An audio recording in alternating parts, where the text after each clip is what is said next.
Hey folks, it is the Daily Landsblog, and you're wondering right now, what has he got up his sleeve? What is he going to say? What's he going to talk about? A little manic. Sorry, manic? A little bit. Tiny bit.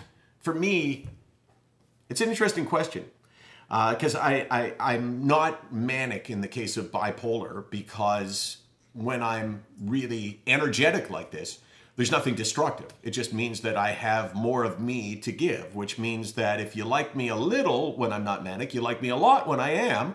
And if you dislike me a little bit when I'm under control, then you're going to dislike me a whole lot. So there's a whole lot of me.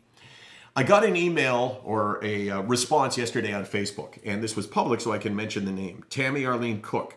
Michael, how do you address someone who has obvious issues, who uses that as an excuse to mistreat you? Now, I have heard a lot of times that from people who are caregivers, I mean, husband and wife, let's say, I mean, this is pretty logical because in my relationship, I am the one with the mental health problems.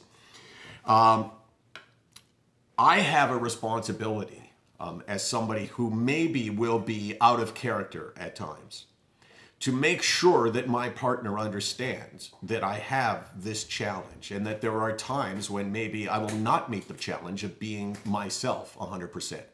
And I think it really comes down to honesty. How do you deal with that? You deal with that by saying to your partner, if in fact it's a partner, you know, it's not fair that you are abusive to me. It's not fair that you talk to me in this way.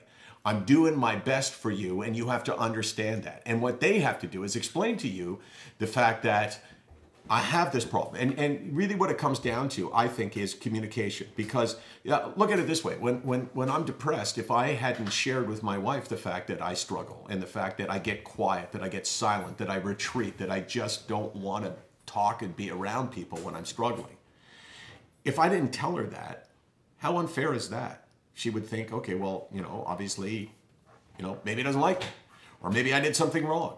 And that is totally unfair. We can't help our illness, but what we can help is our communication with others in sharing our illness. If you have secrets from someone, then don't expect them to be understanding. If you keep things inside, then don't understand your partner. Don't think that your partner is going to understand this and just go, well, he's got a mental illness.